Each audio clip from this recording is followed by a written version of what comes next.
Hey guys, Test Drive here. Wanted to take you through the final version of this Lynessa deck that I've been working on. I'm kind of playfully calling it Lynessa's Final Form, and yeah, now she's over 9,000.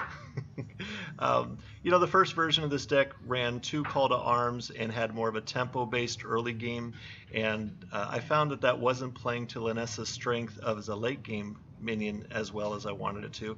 So I removed 1 Call to Arms and took out the tempo creatures in favor of Doomsayers and Dirty Rats, and just when you would play Call to Arms in that version, it was really just to get a defensive play out.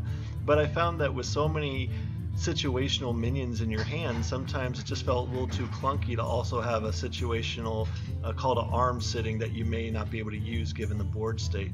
So I've continued to look into how to smooth that out, and I'm really happy with this final version that's more, it's still the control base, but it doesn't run the call to arms and a couple of the other cards that synergized with call to arms before. So let's go ahead and take a look at it. Lynessa's Final Form, it's going to now have the 2 Doomsayers to help with the early game. And also with the taunts, it can really come in late game to clear a board as well, because it can be hard for them to get to the Doomsayer.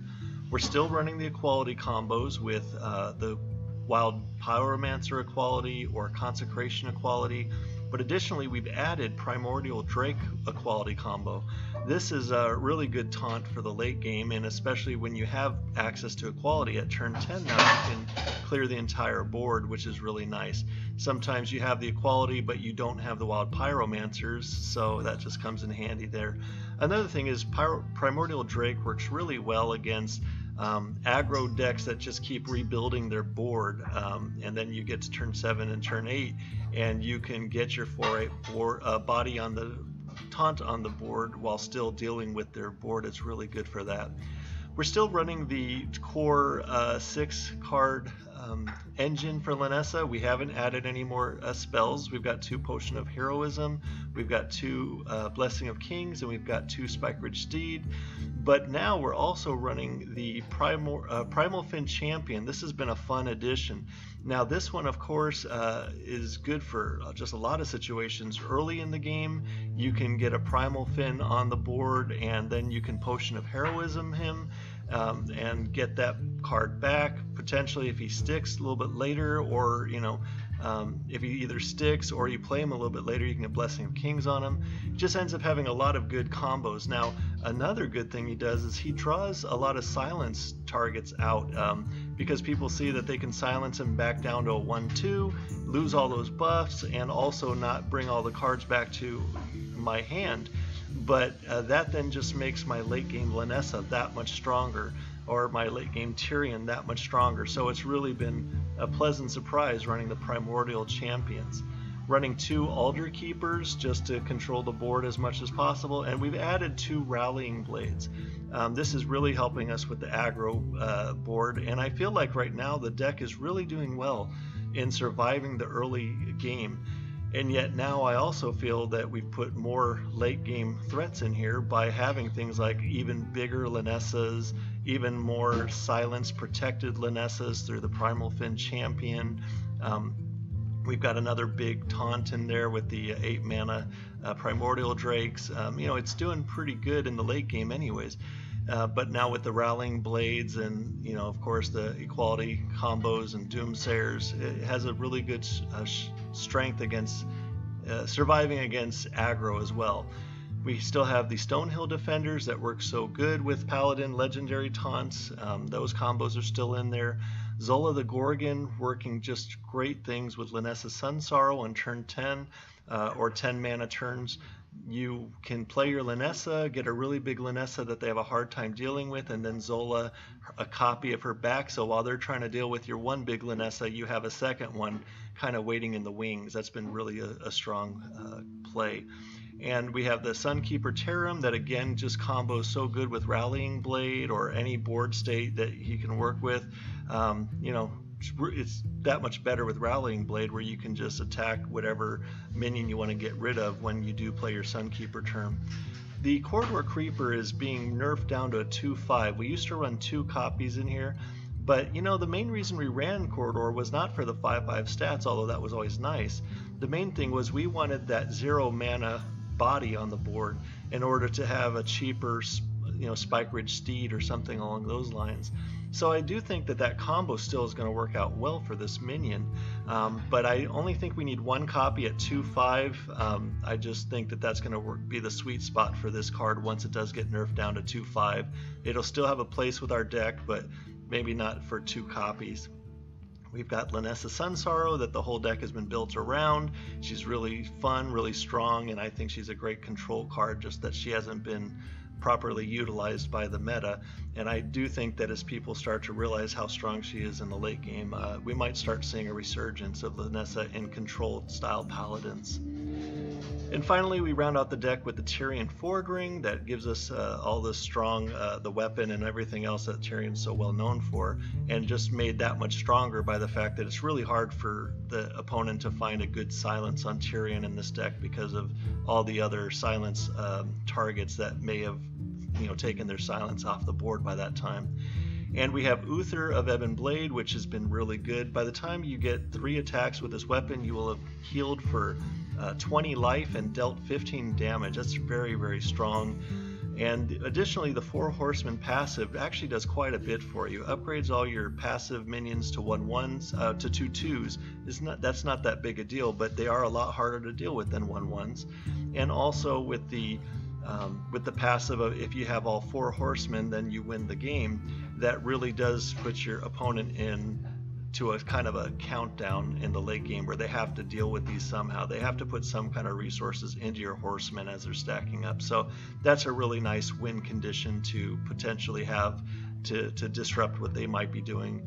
And sometimes it will win you a game in the late game where they just can't get through you. We do have a lot of taunts, so we can create a pretty difficult board state for them to get through to our horsemen. So that's been really fun. So I want to just take you through a replay of a game that I played against Q-Block. I get a lot of questions and comments about wanting to know how this deck stacks against Q-Block. And in this version, I think that this version stacks better than the other 2 versions that I've made against Q-Block. And I played a game today that really highlights and showcases that. In this game, I wish I had been recording, but I just wasn't at a place at the time that I could record, so I was just playing a regular game. But I did get it recorded onto Hearthstone Deck Tracker, and I thought it was a prototypical Q-Block that had all the big combos that you're looking for. It had all the big cards and everything. So I really enjoyed the game, and also it highlights a lot of the combos that we're trying to accomplish. So I just thought this would be a good match to show you. I think you'll enjoy it, and it is dealing with one of the most powerful cards and decks out there right now in Q-Block. So we're going to go ahead and keep our Doomsayer, because we don't know early if he's an aggro deck or a control deck. So we keep the Doomsayer for that reason. He plays the Librarian, and he does 2 damage, of course, to himself when he plays it. And I'm going to counter with my passive. Now my passive can take his Librarian out, and I have Potion of Heroism. He doesn't attack my minion, so I'm going to get a free trade on his Librarian, and I'll get the free card out of Heroism.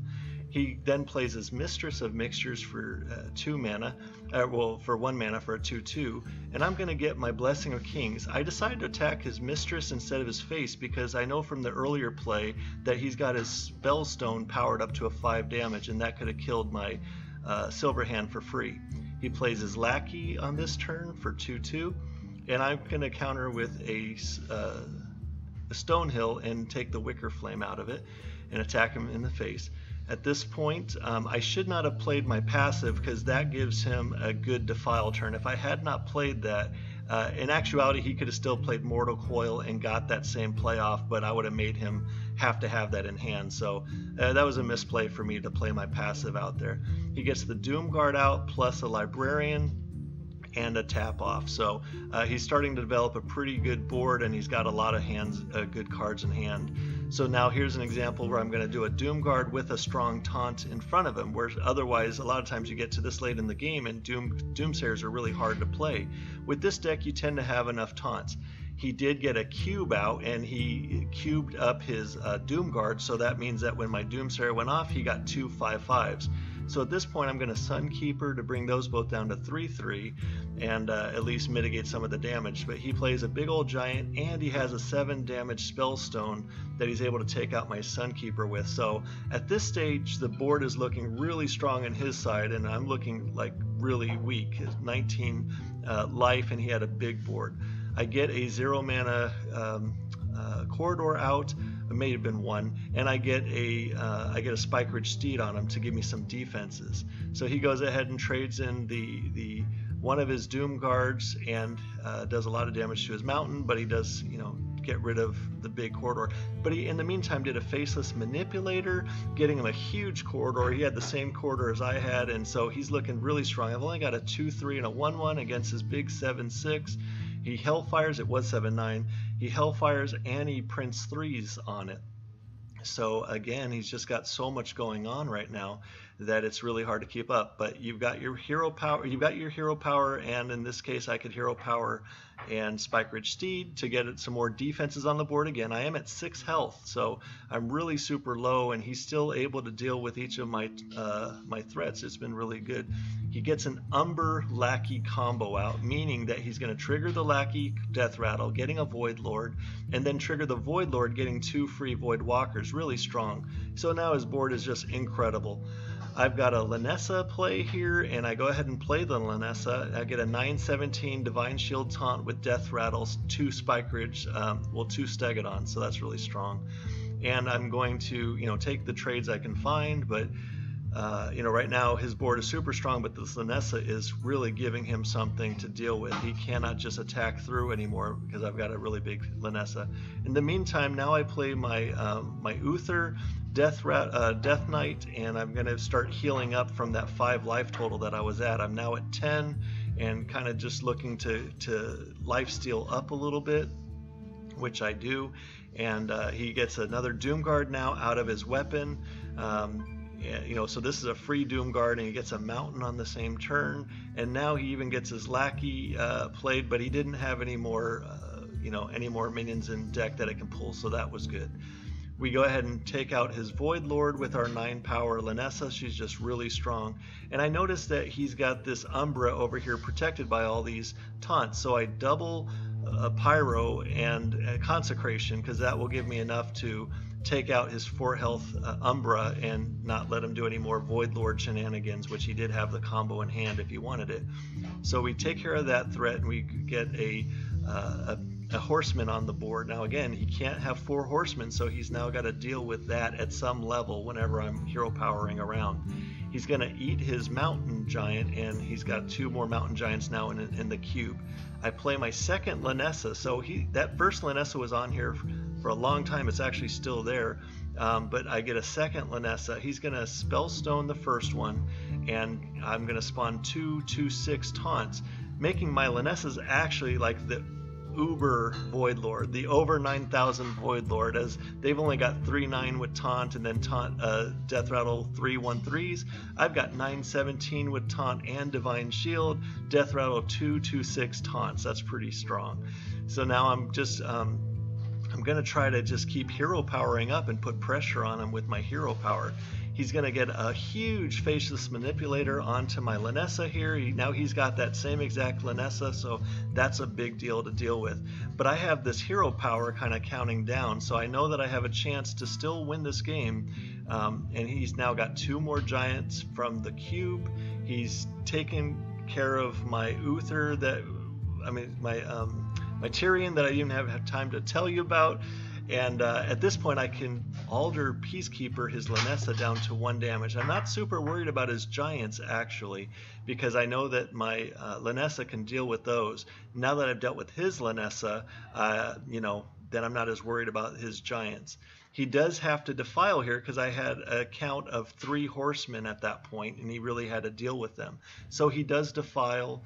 And at this point, his giants and his Lynessa are pretty good. He's going to go ahead and attack both giants through to my Lynessa, and I'm going to spawn the 2 final 2/6 Stegodons.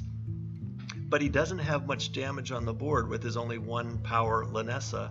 So at this point, I'm going to horseman up, and I'm going to get the free Corridor Creeper, And then I do take this chance to get my my Stegodon beefy with the Blessing of Kings. So at this point, he does have -2 in the fatigue game, and he plays his Death Knight, so he's got a big board all over again. So I'm kind of trying to keep I think my win condition at this point is just keep hero powering, put pressure on him that way, and just play defense. So I get Alder on his Doomguard, bringing him down to 1 power, and after I attack with my Corridor Creeper, he's got all 1 damage minions, so he does not have a big board to get through my 11 taunt. He has a really good hero power, but I know his board is not going to be too big of a problem for me.